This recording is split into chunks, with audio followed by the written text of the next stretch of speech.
From the Youth Science Council, this is Good Question, a podcast about science in the UAE. I'm your host, Sada Shirbaji. Today we're talking to Dr. Ghanim Kashwani, a material scientist and postdoctoral associate at York University Abu Dhabi, studying construction materials, safety engineering, and fire engineering. Dr. Kashwani holds a PhD in civil engineering from York University and is the first Emirati to be chartered civil engineer from the Institute of Civil Engineers in the UK. He has also worked as a team leader at Abu Dhabi National Oil Company, ADNOC.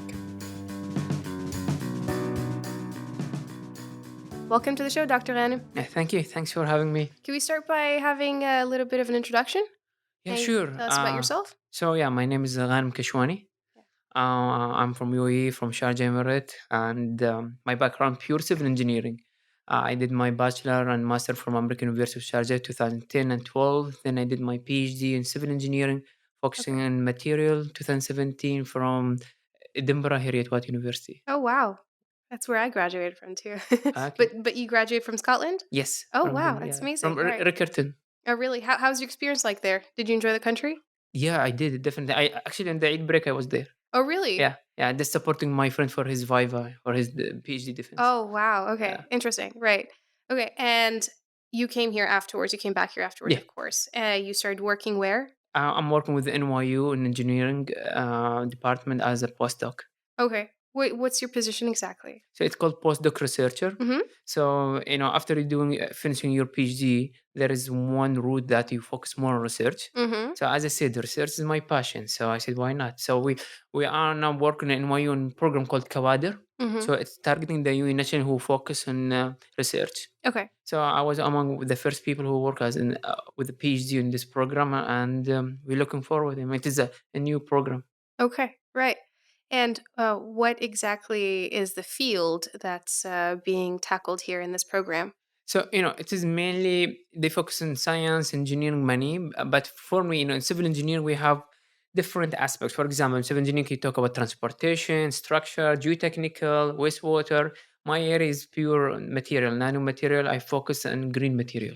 Okay. What is material? What do you mean by material when you say material science? Yeah, so material play a major role in history. By the way, if you go to the people who work in the history, they said we have an Stone Age, we have the Silver Age, the Golden Age. Yeah, right. Yeah. So they use material. So material have been good tool for classification. And for example, if you go to the history, there is some material have been used until our day. For example, gold. Mm, But there is some material become very valuable, like hydrocarbon, okay. the oil. Okay. So material always play a vital role in the economic of the countries, and many people they utilize it. As a civil engineers, believe it or not, concrete is the second used material after water. Okay. Yeah. So it is so important for civil engineer to produce the right material. Right. And when I said the right material, that it sustain all the harsh environment surrounding the infrastructure. Right. And here will come the material people. We need to design a sustainable, durable material. Okay. And what are these purposes then for these materials? You're talking about sustainable, durable materials. Yeah. But to do what? Yeah. So, for example, when it comes for durability, I don't want material in my villa that cracks so soon that cost me a lot in maintenance. Okay. Okay. Right. So I want the surface life material to be really long. Yeah. Right. I want material that help me to capture the CO2. Before as in people in civil engineering know that 7% of the CO2 emission is due to the cement industry. However, now with the sustainability requirements, people are trying to have a green material, green cement, that a cement that captures CO2. Okay. So yeah, and this is why the material science or engineering is so dynamic. There is always something there, always something there. Okay. Right. For listeners who don't know, CO2 is a toxic. Is it a toxic substance? It is not. It is not. CO2. It is there in the atmosphere. It is not a toxic, but Okay. CO2 So. it is one of the main gases for greenhouse gases. So Okay. it creates like a layer Yeah. and it prevent to the heat to go back to the air. So Okay. we have now the high rise of the temperature in the earth. Okay. So Is it caused by CO2? definitely. Is it high levels of CO2? Is that the Yes, cause? because create a layer, a barrier for Mm-hmm. for the sunlight to go back, and so it will be storage on the earth. So this Okay. is called the global warming. I mean, plus or minus. Okay. Yeah. Right. And so we should be aiming to develop materials that don't facilitate this destruction of the atmosphere, correct? Yes, we don't want to create a material that while so in material there is two phase. There's the Yeah. operation phase and the designing and manufacturing phase. Right. So in the manufacturing phase, cement cause a lot of CO2. We don't want that. So Right. we are targeting now. I mean, my research in this stage is focusing in the manufacturing that we create a material that don't emit a lot of CO2. Okay. Right. Okay. That's your concentration. Yes. That's what you Yeah. do. Right. And in the operation phase, Yeah. then we can, I mean, it can also store some CO2. So we focus on these two. So as I said, I mean, in my research, when I design my material, I should design for the whole life cycle. Hmm. Yeah. Life cycle. What do you mean by life cycle? So life cycle, I mean, from the moment you create the material Yeah. until the moment you dispose it. Oh, wow. Yeah. Okay. And how would you go about disposing these materials? I mean, there is different way. I mean, Yeah. one of the way you can just we try to crush it again and use it for different purposes. Recycle. Okay. Yeah, recycle. You can use it for example, for the asphalt for the street. Right. Okay. Sometimes if you cannot do it, I mean, in the worst case, we use landfill, but this is not option that we prefer. I mean, but overall, we prefer to crush it Mm-hmm. and we use recycling material. I mean, we have there is something called waste aggregate that we can use it for our concrete mix. Okay. Okay. That's Yeah. interesting. Right. And so you have now been working in academia for how long? Almost 2 years. 2 years. And Yeah. before that, what were you doing? So as I said, I just finished my PhD 2017, Yes. and I did it while I was as an employee of ADNOC. Okay. I Yeah, see. so Okay. ADNOC, I give all the credit for ADNOC. They helped me, for my PhD. Yeah. And by the way, most of the oil company they send their PhD student to Scotland, in Aberdeen, Robert Gordon, or Heriot Watt University. Right. Okay. Yeah, and I was fortunate to get the ADNOC support. Yeah. And while doing my PhD, I did my chartership in engineering also. Mm-hmm. So yeah. What does that mean? Can you explain that? So chartered in general, it means professional. I mean, in UK. Okay. So if you go to Australia, New Zealand, the word chartered means professional. So Right. in every discipline there is a chartered. I mean, chartered accountant, chartered engineer, environmentalist. So I was privileged to be the first chartered civil engineer as Emirati Mashallah. from 200 years. Okay. And yeah, I get the award from His Excellency, the UK Embassy here, Mr. Moody. Mashallah. And as I said, it is extremely important to balance between your professional qualification and your academic qualification. You need to keep your option there all the time. What does that mean? Can you elaborate on I that? mean, as academic, you cannot be a pure academic. I mean, the terms of pure academic that many people, once they get their PhD, Mm-hmm. they will be so busy in research. Mm. And I do respect that. Of But course. you need to have the engagement with the industry. Right. And to engage with them, you need to speak their language. So when I go to industry, I said, guys, I have a PhD. They will admire that little bit, but they said, well, we have something that is not related to academia or publishing. I said, no, well, I'm chartered civil engineer, or I'm PE, I'm PMP. So then you start talking their language. Then they say they pay the respect for you. They said, okay, well, we have problem here and there. Then it is more technical, more professional. Okay. So So you you're not just an academic, and that's when they. no, no. Okay. I define myself as a researcher more than anything. Ghanim is a Okay. researcher. That's all. Right. Okay. Right. Of course. Right. And so you're saying that these two areas, then the industry and then you have the academic area, right? Yes. So do you think there is a connection between these two, or do you think there are barriers between them Do you mean in your UAE personal experience? worldwide? Both, actually. Both. So, I mean, let's say worldwide, Yeah. there will be always a gap. Okay. Okay, because you have two different people and two different mentality. Mm. But however, I mean, over time things are getting really, really better. Now we have the concept of research park. I mean, before it was not exist, and now in UAE we have really good research park. For example, Sharjah Innovative Research Park. I mean, they have His Highness Sheikh Sultan established 2016 this park, and they are really, really doing good job. We have Masdar City. We have many incubators that are supporting academia. So the things are changing in the world. Mm. However, there is some challenge. The Okay. challenge is that from both sides. Yeah. Academic people, as I said in the beginning, they need to understand the the needs, or let me say the word, the pain of the industry. When I do my research, I need to know what they need. I need to Right. sit with them. Mm. However, some academia, they think people, they should approach them, and doesn't work that. Mm. Academia, they should go and explore. Mm. And at the same time, people in the industry, once they face any technical issue, I mean, they do outsourcing, they go to the consulting. I Mm. said, just come and try us. Right. Yeah, you don't need to pay all this money for simple things that we can solve. Okay, so you're saying instead of going to like consulting services, you can actually go to an academic or Yeah, someone who's in research and they can help you resolve your problem yeah, as someone who's working in the industry. yeah. Interesting. So you're saying right now academics should also reach out to the industry? Yeah, Why definitely. should they do that?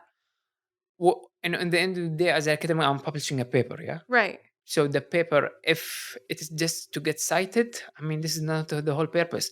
Yeah, it is important to publish in high impact factor journal like Science, Nature. Yeah, I respect that. Get high citation. Okay, I'm famous, good, but you need to see the application.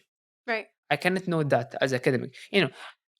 As an academic, as having PhD, you are just expert in very tiny area. That's all. Of course, yeah. So you need to learn it. You are a student. I mean, for me, if I'm on the construction side, believe me, the people there, the technician, they know much much better than me. You're right, yeah. Yeah, and this is how it works. So you need to contact them. You need to sit with them. And sometimes the most brilliant idea come from the people who are engaged and the people who are you don't expect they have this idea. Right. Yeah. Okay, and in dealing with them, do you feel like sometimes they lack some of the complex thinking that academics have? So academics kind of have a more theoretical understanding, of course, Yeah. of the field. Hmm. And sometimes I feel personally when I see academics engage with the professional industry, they complain a lot about how the professional industry works, right? I'm not sure if this applies to material science, but for example, in psychological research or so on, generally people who are working in the research industry have a much more in depth and thorough understanding of the field theoretically, and of course, in terms of what is occurring in the lab. And sometimes they have these concerns about people who are just really, you know, lost in the day to day stuff to do with their tasks that they don't tend to pay attention to certain things. Do you see yourself making a similar complaint about the industry? Because Yeah. you seem to be quite appreciative of the industry. Yeah. The funny thing, by the way, they said when I sit with the academic, they said, Ghanem, you are not pure academic. When I sit with the industry, they said, Ghanem, you're too much academic. So Yeah. Yeah, yeah, yeah. I'm Okay. lost, but I do understand. Yeah. Academic, they have something called the critical thinking all the Yeah. time, all the Okay. time. I Yeah. mean, and it is hard for the people in the industry. Right. Industry people, in nutshell, they like numbers. Mm-hmm. Talk to me with numbers. Right. Yeah. Okay. Yeah. So, and this is what I'm saying. You need to speak the industry language. Yeah. This is why it's important to take this certificate like chartered professional PMP because then you know how to approach them. I Okay. mean, if you go to for example, let's get the example about the material. Yeah. So I go to the cement industry. I said, you know what, Mister, can you change your line production and become more green? And it will initially will cost you that much, so that your product will be more green and it will get more CO2 from the atmosphere, and everybody will be happy. And he will say simply, "Ghani, why the bother? Why should I bother?" Mm. And it is very legit point from his side. But if I approach him, I said, you know what, Mr. Manager, if we change the line production and we put green material, during your tendering process, you'll have an edge, a competitive edge than your other Yeah. contractor. Right. Then you can have big win contract with big company like, I don't know, government company, Mubadala or Adnok. Right. Then he said, well, now we can talk. Yeah. So it is all about the approach. Right. Uh, Have you watched Chernobyl? I know Chernobyl, but I know there is Netflix now. It's not Netflix.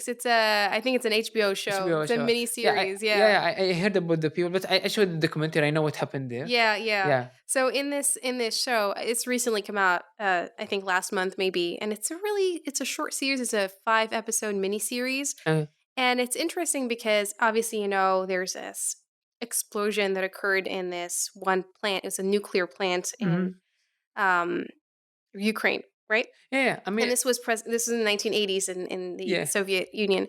And they show you this contrast between the nuclear physicist who knows what's going on and she sees that there's graphite and something exploded and something, and then you see the engineers who are working there and usually the people who are responsible behind them. There's this contrast between them because the nuclear physicist is giving them warnings that these people are like, nah, you know what I mean? Yeah. Just the practical aspect of it. You see this really stark contrast between the practical side of it and then the people who are, the Mhm. researchers, the thinkers that are kind of making comments that are not really registering well with the people on the practical side. So I thought this TV show kind of demonstrates a contrast between these two industries, you know? I mean, correct me if I'm wrong. Yeah. When I saw one of the documentary Yeah.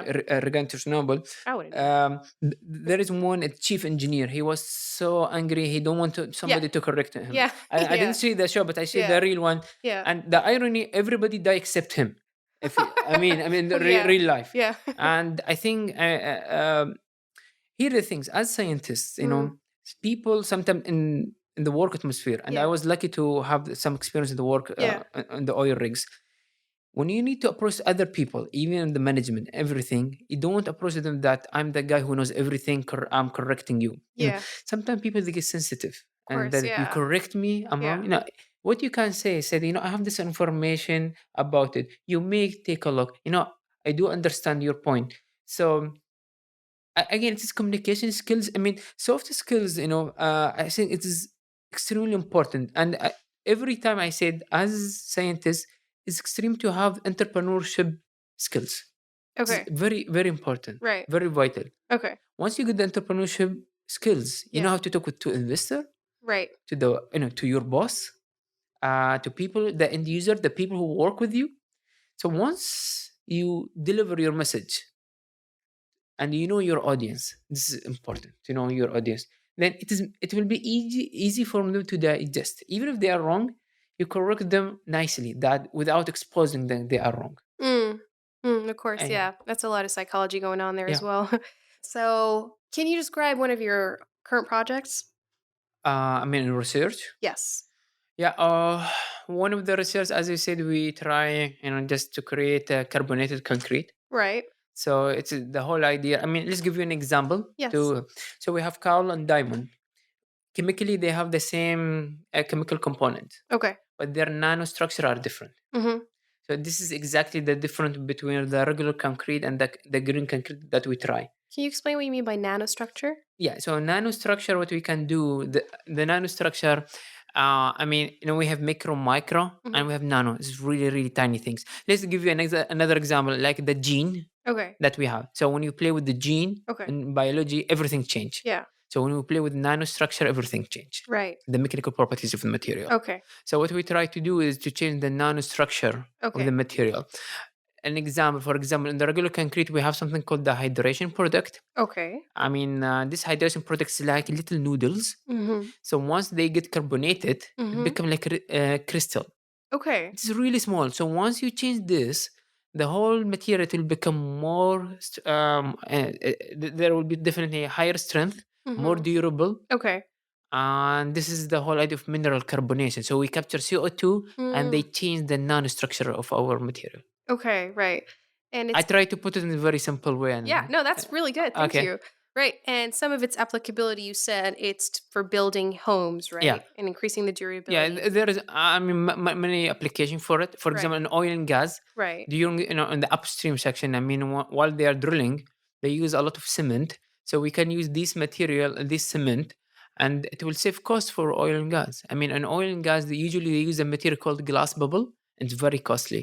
I'm coming from this field, so Yeah, yeah, sure. yeah. Thank you. So Yeah. I remember Very interesting. how it cost. Yeah. So we're using this recycled material, carbonate material, in lab scales. We prove it give you the same mechanical properties. Yeah.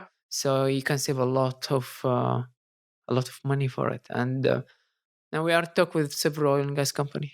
Right. Yeah. Okay. And can you describe what a regular day looks like in your life? Weekdays, weekend. I, Weekdays. Let's go for a weekday. I mean, yeah. So I wake up at Fajr. I Mm-hmm. do my prayer. Mm-hmm. Then I have something called me time. It's very important for me. Okay. It's very important. I mean, me time. So after the Fajr prayer, I send, I have group in the WhatsApp. I send a motivation message for everybody. Okay. So like I have 500 people in my group. Okay. Wow. Yeah. And after that, I like, if you heard Robin Sharma. Yeah. Yeah. So he Yeah. have a book called the 5 a.m. Club.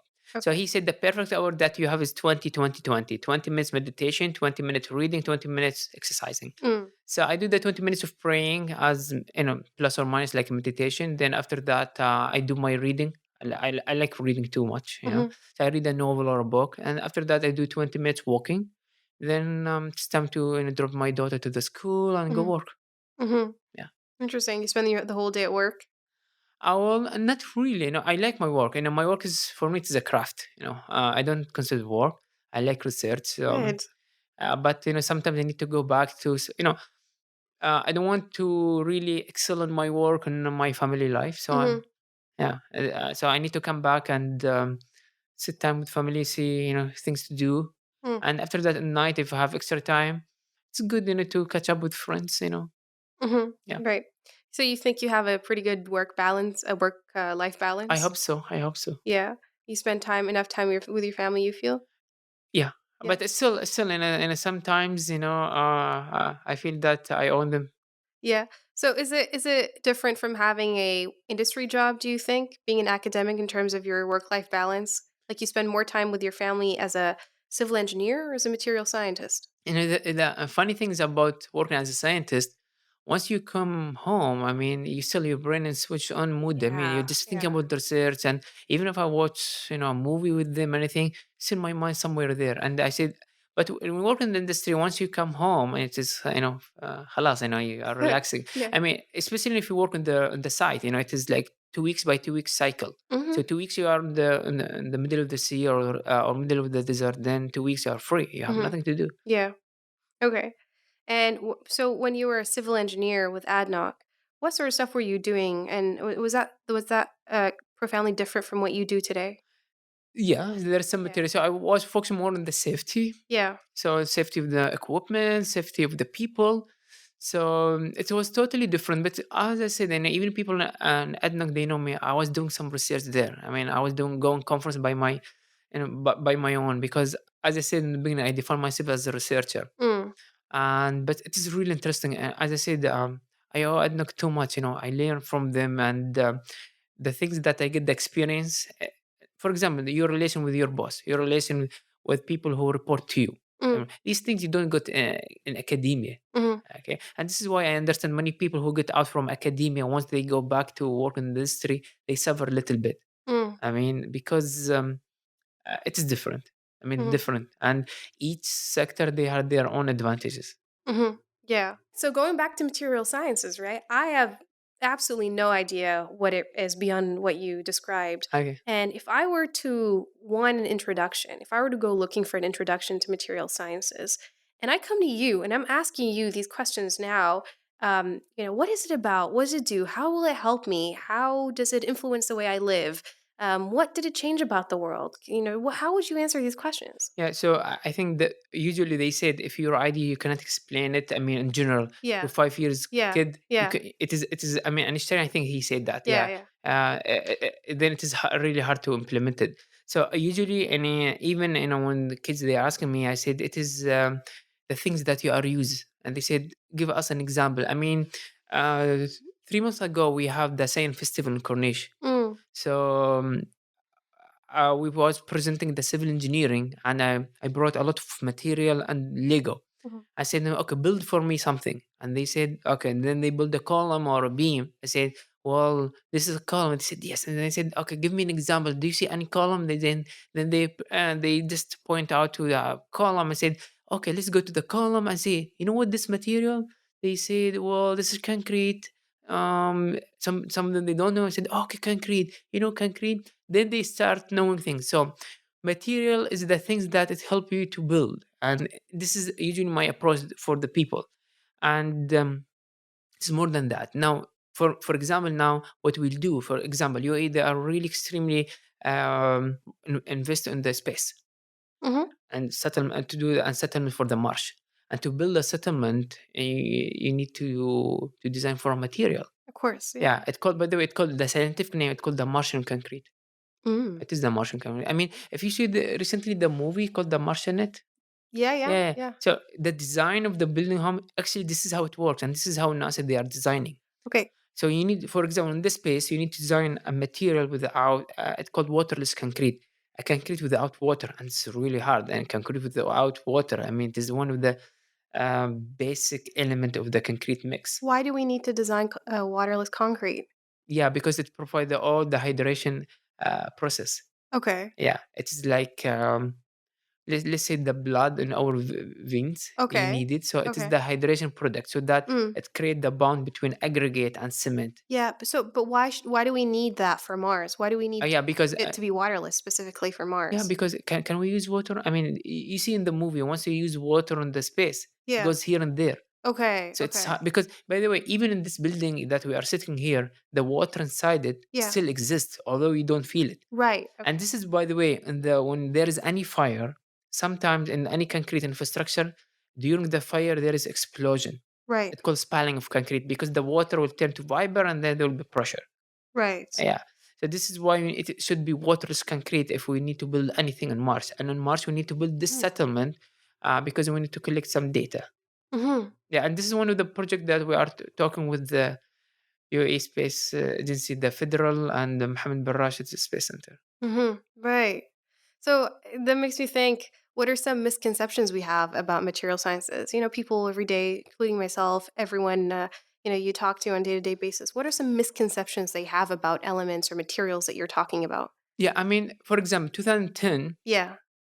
Sir Adam, he won Nobel Prize for discovering a new method to analyze graphene. It's so simple. I mean, it's so simple. I mean, when it comes for material science or engineering, this field is simple, but it is not easy. This is always I said. I mean, um, once you have a new material, that material that have multiple function, a new function, you own the world.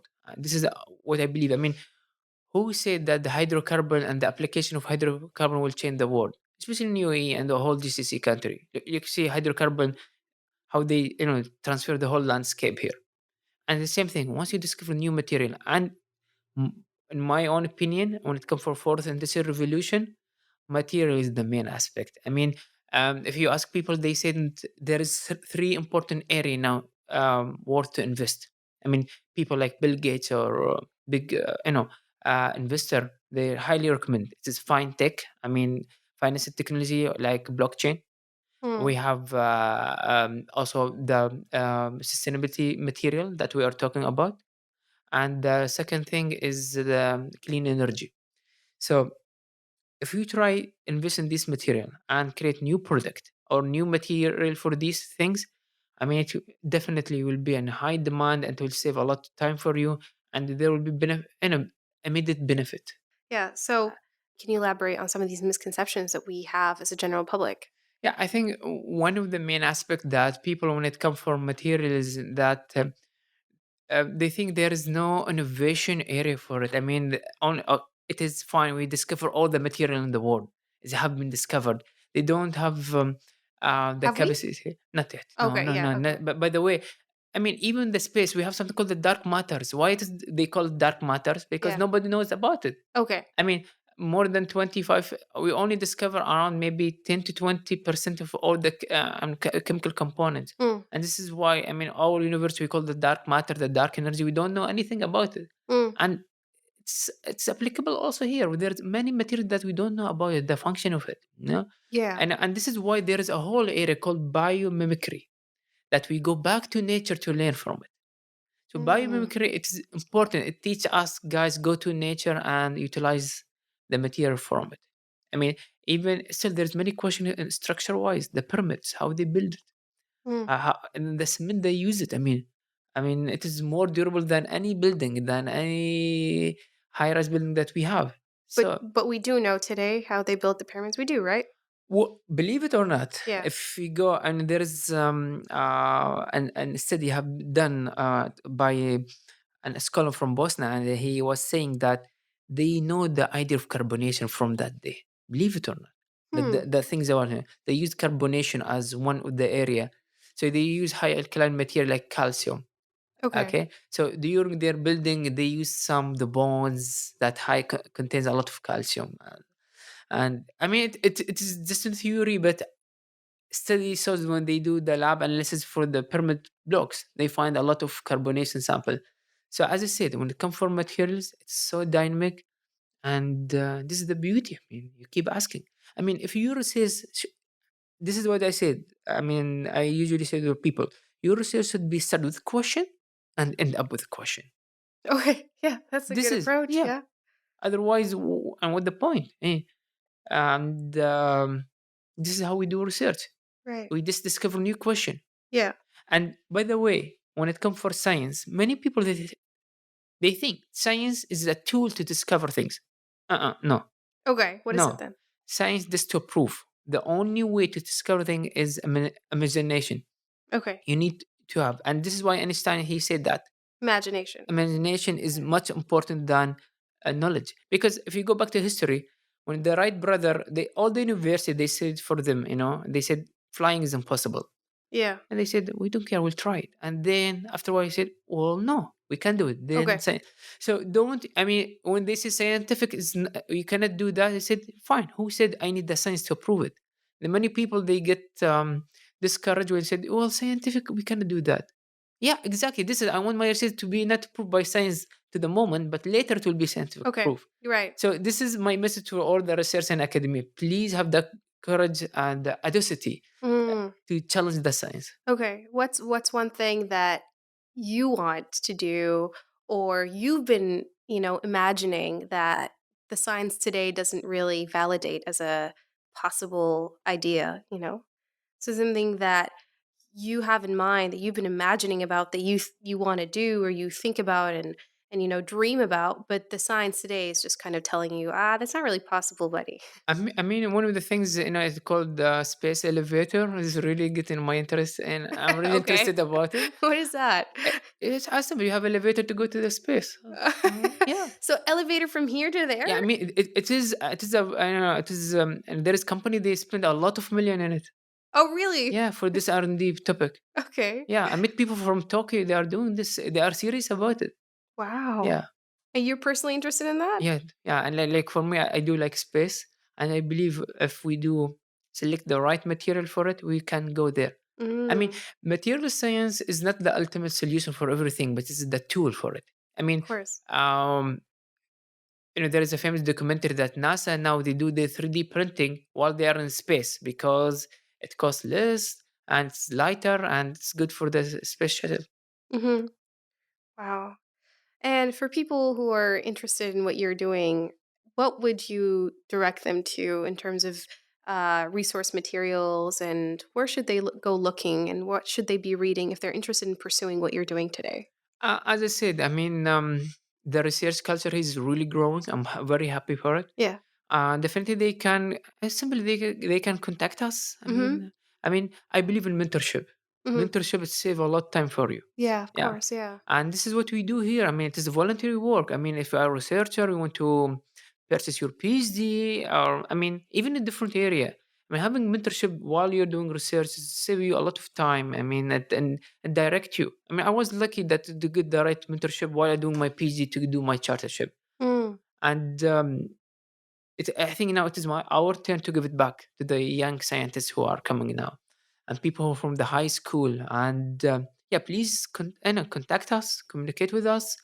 We are available, and it is again our responsibility as news, like a scientist, as an academic, to prepare for the next generation. mm-hmm. And this is again a part of approaching industry. We need to approach the young generation, the young researcher. Yeah. Yeah, because I mean, it is not an option. As you know, Sheikh Mohammed bin Zayed, he has very, I like this quote. He said, it's not your option that you not be a good scientist. It is not your option not to be better than the perfect generation. It is a must. The Mm, competitive is so high, and we need to do that. mm.